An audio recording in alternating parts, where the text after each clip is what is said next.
Welcome to the Salmon Runs YouTube. Enjoy the video.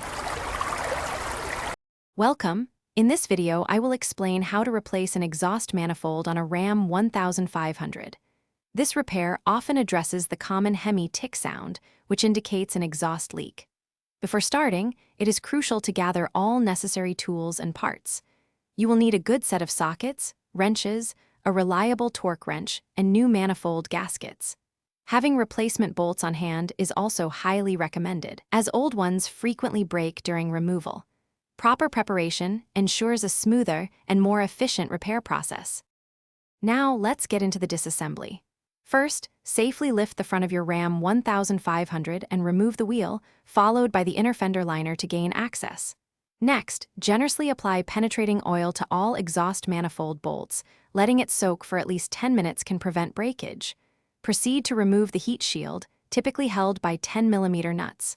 Then, disconnect the two exhaust flange bolts. Finally, carefully remove the manifold bolts and the old, often warped, exhaust manifold and gasket. A common challenge is dealing with broken manifold bolts. If any bolts are sheared off, you will need to carefully extract them from the cylinder head. After extraction, meticulously clean the cylinder head's mating surface, removing all old gasket material and debris for an optimal seal. Now, place the new gasket, followed by the new exhaust manifold. Hand tighten all the new manifold bolts. Finally, torque these bolts to 25 foot-pounds, following a specific center-outward sequence for even pressure. With the new manifold installed, it's time for reassembly.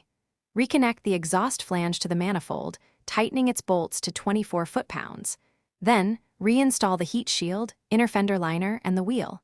Once everything is back in place, start your Ram 1500 and listen closely for any exhaust leaks. Addressing these issues promptly is key. For added longevity, many owners opt for upgraded manifold bolts, which can help prevent the common problem of bolt breakage in the future. Thanks for watching. Consider subscribing if we helped you.